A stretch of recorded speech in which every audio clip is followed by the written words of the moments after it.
Beneath the towering majesty of St. Peter's Basilica, where centuries of faith and power intertwine, the Vatican hides countless secrets. Beyond the gilded chapels and marble corridors lies a labyrinth of restricted archives, vaults sealed not just by locks, but by history itself. In 1952, deep within these ancient halls, a small group of minds gathered in absolute secrecy. At the center was Father Pellegrino Ernetti, a Benedictine monk and musical scholar whose interests stretched far beyond Gregorian chants. Around him, an unlikely alliance: Enrico Fermi, the father of nuclear physics, and Wernher von Braun, the architect of modern rocketry. Scientists and theologians gathered under the Vatican's watchful eye, working toward a singular, forbidden goal. They sought to pierce the veil of time. The device they built was unlike anything the world had ever seen. Resembling a monstrous amalgam of cathode tubes, antennas, and polished metals, the Chronovisor was a marvel of speculative science. According to Ernetti's accounts, it worked by detecting residual electromagnetic waves left by past events, echoes of light and sound trapped in the fabric of the universe. They believed that human actions, much like radio broadcasts, leave behind faint but recoverable traces. With careful calibration of frequencies and particle detectors, the Chronovisor could tune into these remnants, reconstructing historical scenes with startling clarity. But this was no simple radio receiver.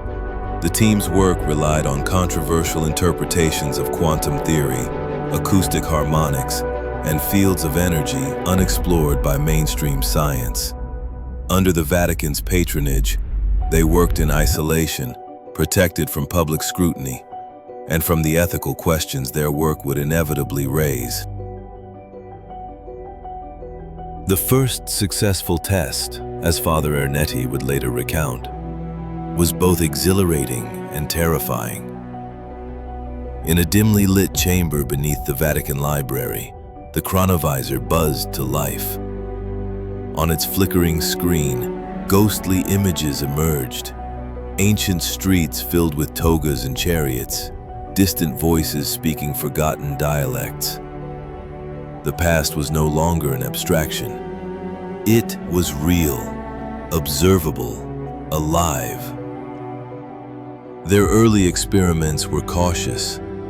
The team observed minor historical events, public speeches in ancient Greece, Senate debates in Rome, medieval markets bustling with life. Each success emboldened them to push further, to fine-tune the device's reach. And then came their most daring attempt yet, to witness the crucifixion of Jesus Christ.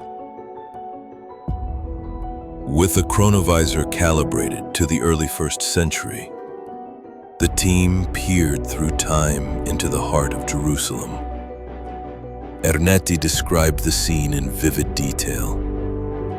The anguished cries of a crowd, the harsh sun beating down on Golgotha, and a figure on the cross whose expression bore both suffering and serenity. They watched as Roman soldiers cast lots for a simple robe, as shadows stretched across the earth. A photograph, allegedly taken from the Chronovisor's screen, would later surface in Italian media. It depicted a sorrowful face on the cross, a haunting yet strangely familiar image. But sharp-eyed critics quickly noted its similarity to a 19th century wooden carving in an Italian church, raising the first public doubts about the Chronovisor's authenticity. Ernetti, however, insisted the event was real. The Chronovisor had captured not just an artifact of faith, but history itself. Beyond religious scenes, the Chronovisor became a portal to lost culture. Ernetti recounted how they tuned the device to a Roman theater in 169 BC, where they watched a performance of Thyestes, a tragedy by the poet Quintus Aeneas, one of history's most elusive literary works. The play had been lost to antiquity, its text forgotten for centuries. Ernetti transcribed what he claimed was the original Latin dialogue, publishing it years later. Scholars who reviewed the text found grammatical inconsistencies and phrasing that didn't fully match what they knew of Aeneas's style. To many, this indicated fabrication, but to Ernetti's defenders, it was evidence of the imperfect transmission of history, as filtered through ancient actors and evolving language. Either way, the Chronovisor seemed to pull voices from a past no living person could recall. But with each success, a new danger emerged. The Vatican hierarchy began to fear the implications of such power. What would happen if nations used the Chronovisor to spy on their enemies' secrets, or worse, to rewrite history itself?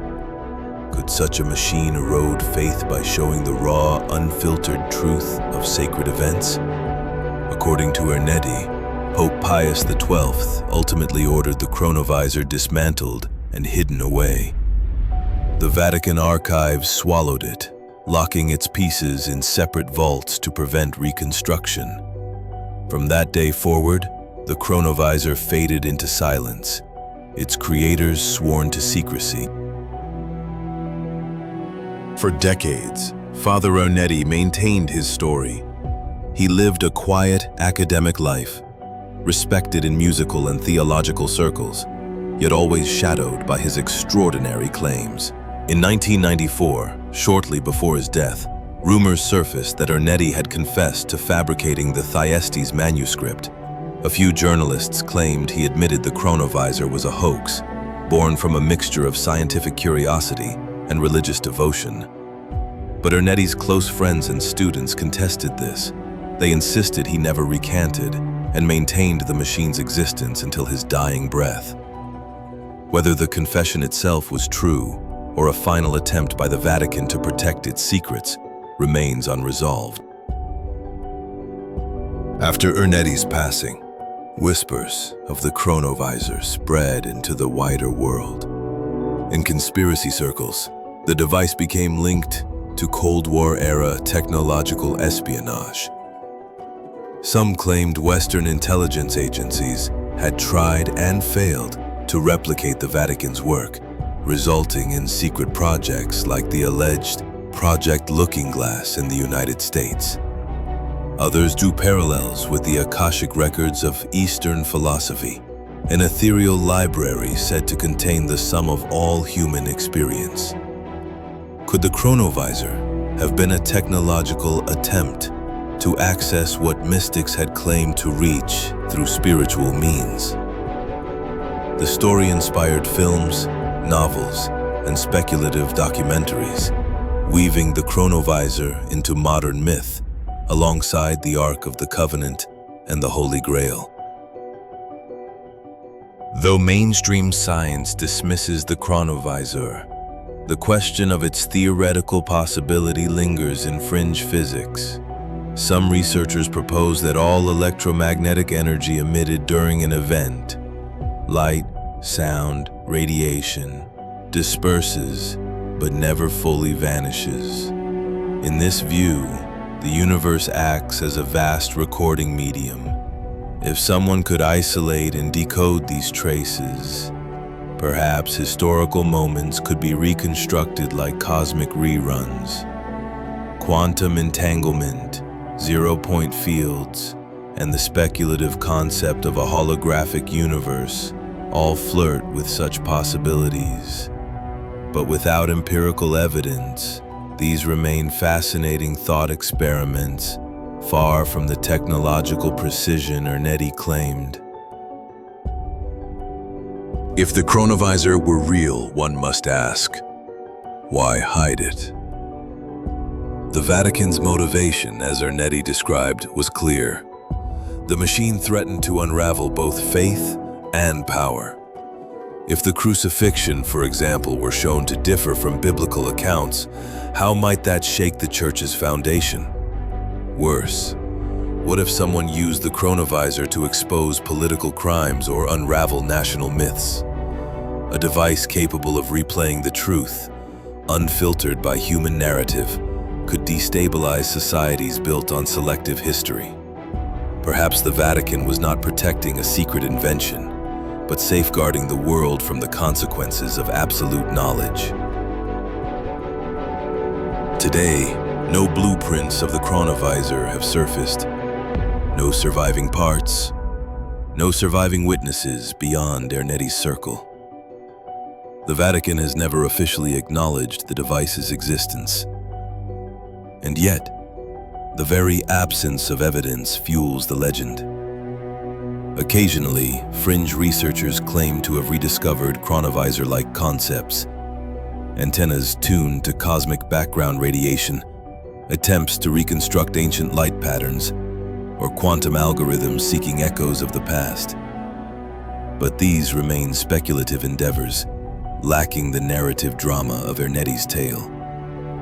Still, the Chronovisor remains an irresistible story, one where faith, science, and secrecy converge.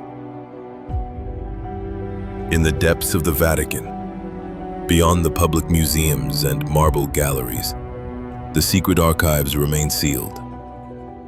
Access is strictly limited. Behind these ancient doors, some believe, lies the disassembled Chronovisor, waiting in silent darkness. If it truly exists, it is not simply a machine of wires and metal, but a relic of mankind's timeless struggle, the desire to know, to control, and to understand its own past. Perhaps one day, the truth will emerge. Or perhaps the Vatican's secrets, like so many others, will fade into legend, leaving only stories to ignite our imagination. But for now, in those quiet, candlelit vaults beneath St. Peter's, the Chronovisor, whether real or imagined, remains locked in mystery.